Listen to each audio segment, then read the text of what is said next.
Olá, eu sou Jairo La Rosa, estou em Vila Velha, Espírito Santo, e gostaria de falar sobre uma das experiências mais profundas e às vezes mais angustiantes da nossa vida: esperar a resposta de Deus.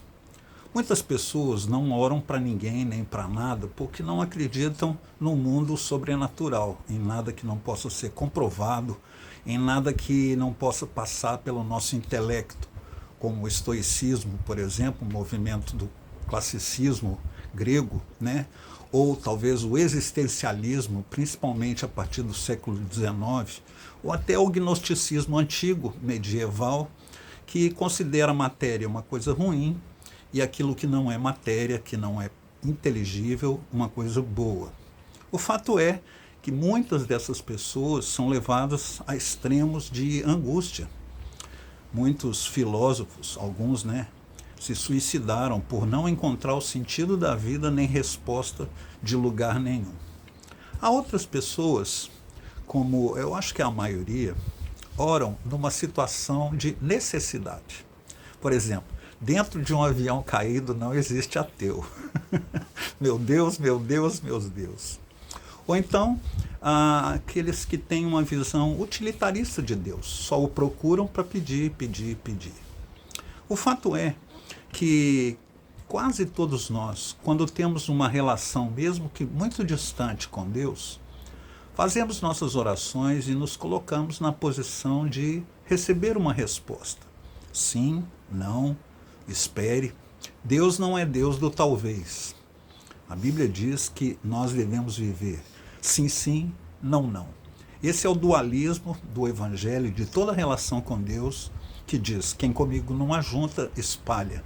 Quem não é contra mim, quem não é comigo, é contra mim. Fato é que, independente da nossa situação, nós esperamos que Deus nos ouça e que Deus nos responda. Uma reclamação comum: Deus não me ouve. Isso não é verdade, porque senão Deus não seria Deus. Ele ouve tudo, ele ouve todos, ele acompanha cada centímetro do universo e cada segundo da existência com ouvidos bem atentos. Deus esqueceu de mim. É outra coisa impossível. Deus não tem amnésia, não tem Alzheimer. Ele tem um super cérebro infinito, infinitamente sábio, presente, poderoso, que registra todas as coisas e não se esquece de nada. Embora, às vezes, essa expressão apareça no Velho Testamento, que é um antropomorfismo, ela quer dizer que Deus retardou a sua resposta ou tardou em responder, mas ele não esqueceu. E eu? E você? Certamente nós temos uma pequena ou uma grande lista de orações que ainda não foram respondidas. Eu vou falar um pouco do presente século. Ao longo da história, todos os seres humanos foram ficando frágeis, foram ficando extremamente mimados. Então, a partir da descoberta do fogo, da invenção da roda, a vida, de uma maneira geral, ela tem se tornado cada vez mais confortável, mais conveniente. Hoje o aluno faz pesquisa sem sair do quarto.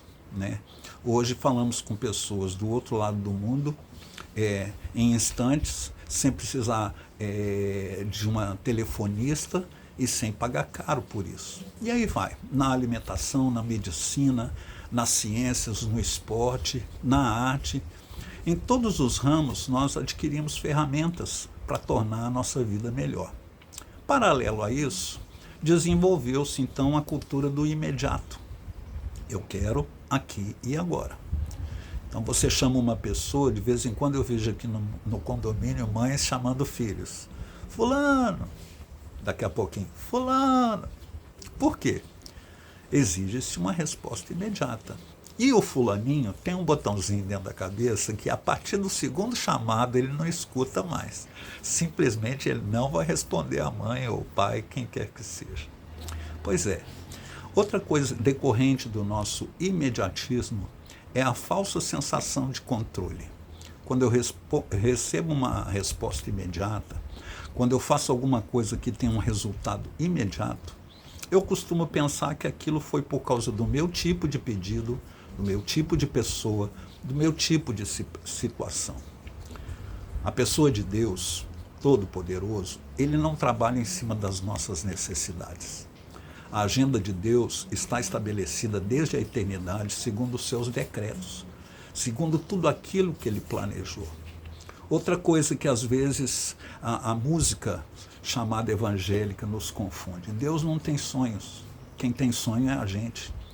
Deus tem decretos. Um sonho é uma coisa passível de ser verdade ou não. Uma coisa passível de receber ou não, de ter um resultado positivo ou não. Deus não é assim. Então, ele está lá, atento, presente, onisciente, ouvindo tudo e não se esqueceu de nós. Qual o problema, então?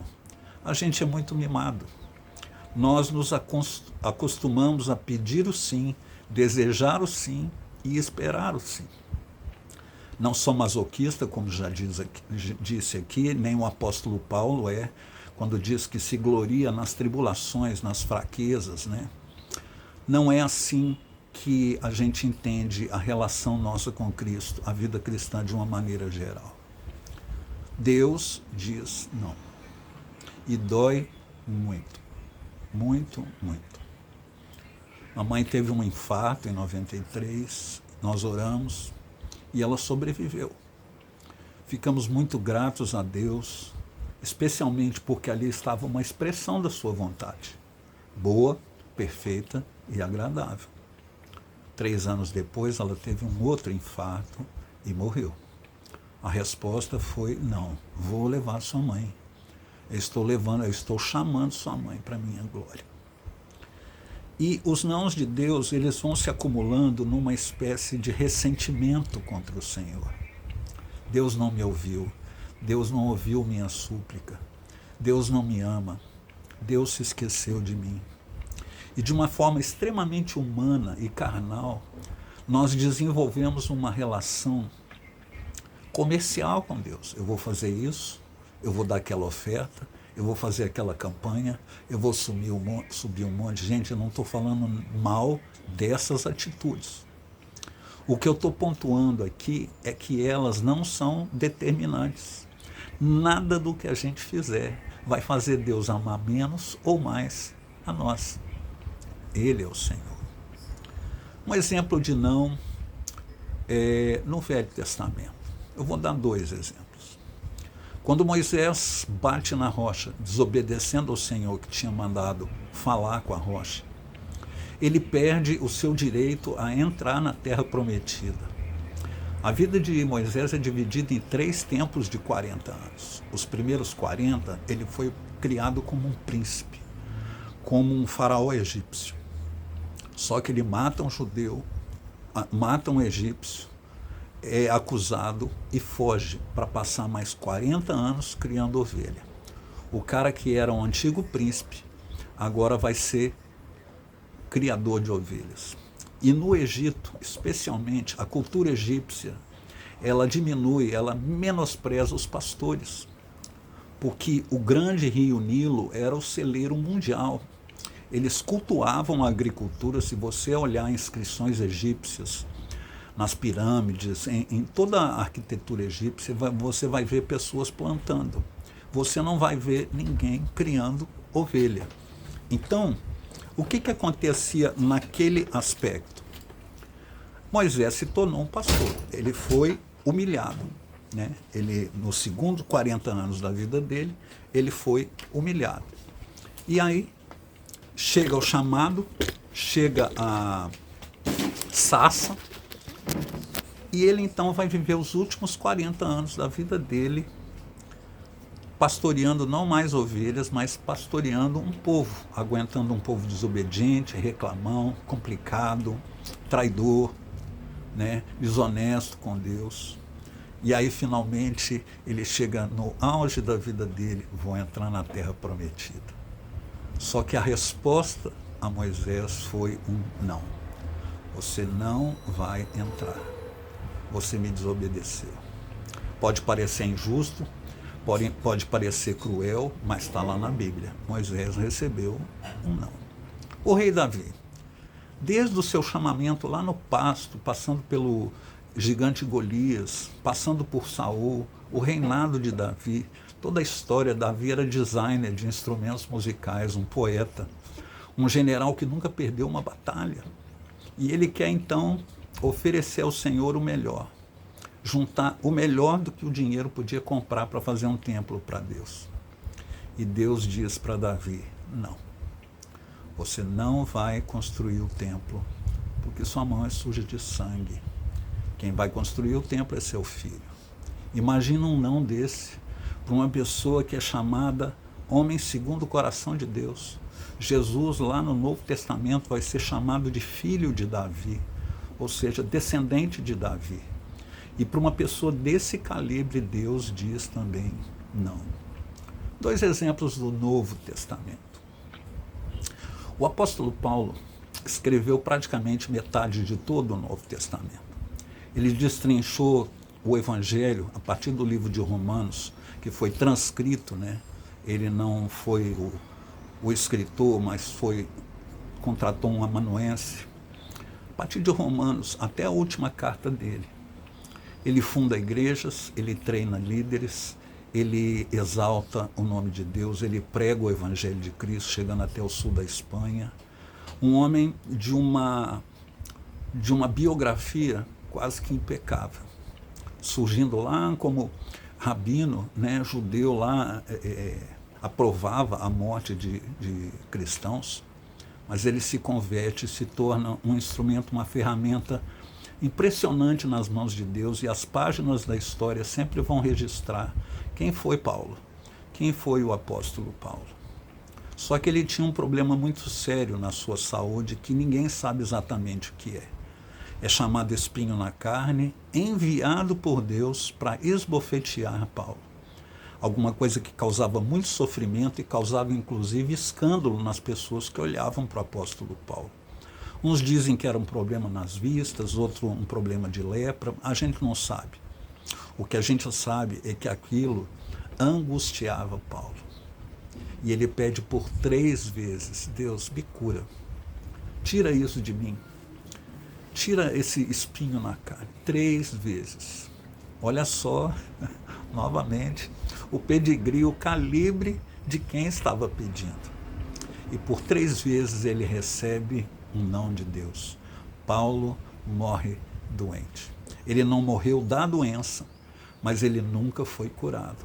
Ele morreu doente. Moisés morreu sem pisar na terra prometida. Davi morreu sem consagrar, sem construir um templo para o Senhor. E Paulo morre com o velho e angustioso espinho na carne. Agora, o não mais pungente, o maior não de toda a história. O não que definiu todas as coisas. O não que nos trouxe uma condição de sermos salvos e chamados filhos de Deus. Quando Jesus está no Getsêmani, ele pede a Deus que, se possível, passe o cálice, mas que, acima de tudo, seja feita a vontade de Deus. É muito interessante pensar num Jesus, todo Deus, todo homem, que lá no jardim pergunta se era possível ele não participar daquilo de outra forma. Quando meu filho mais velho tinha 4 anos, nós tivemos um culto muito legal na igreja, e o pastor, meu chefe na época, né, ele pregou sobre a cruz. E naquela noite meu filho ficou muito incomodado, muito perturbado com tudo aquilo que tinha sido dito. Bateu na porta do nosso quarto e eu atendi, ele estava com os olhos arregalados. Falei: pai, Jesus morreu de verdade? Falei: morreu, filho, foi de verdade. Saiu muito sangue? Falei: saiu, a Bíblia diz que o sangue verteu, pingou no chão. Aí ele ficou pensativo por alguns segundos e perguntou para mim: Deus não tinha um outro jeito de nos salvar? Eu disse: não, meu filho. O único projeto de Deus, a única proposta de Deus a única resposta de Deus, o único livramento de Deus, a última postura de Deus se resumiu num não. Deus diz não ao seu filho. Porque Jesus estava angustiado, não porque ele ia sofrer fisicamente. Houve cristãos que tiveram mortes muito piores do que as de Jesus, muito piores. Mas a angústia de Jesus era saber que por um instante, em toda a eternidade, ele e o Pai não teriam comunhão. Deus diz não. Jesus vai para a cruz. Jesus é sepultado. Jesus ressuscita. Jesus está hoje à destra de Deus, nos oferecendo a graça. A graça, o perdão, a vida, que não seria possível se Deus tivesse respondido sim. Será que a gente é tão mimado assim, que só quer o sim? Lógico, todo mundo quer. Mas se Deus está, entre aspas, demorando, se Deus está, entre aspas, dizendo um não, se Deus está exercendo sua exclusiva autoridade absoluta sobre todas as coisas, será que não é o melhor para nós? Deus leva pessoas, Deus mantém pessoas. Deus acompanha falências, divórcios, igrejas com tantos problemas. E aí nos vem às vezes a culpa. Será que eu estou fazendo alguma coisa errada para Deus não me responder? Olha, leva isso lá dentro do seu quarto e pergunta para Ele. Ele vai mostrar. Uma acusação muito comum que dói às vezes na pessoa que está sofrendo é: você não tem fé. Você não teve fé o suficiente. Você não é um crente nota 10. Você não é um cristão classe A. Isso não existe. Não existe em Deus lá um instrumento enorme lá no céu chamado espirituômetro. Deus te ama. Deus nos ama a todos, está lá em João capítulo 3. Só que ele se reserva ao direito, ao poder, à glória de uma vontade que não muda.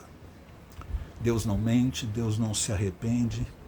Ele é o Deus que às vezes diz não. Você está ouvindo algum não de Deus? Fique em cima dos seus joelhos, se proste, até a sua alma compreender, não, até a sua alma aceitar a soberania de Deus. Às vezes ele diz não.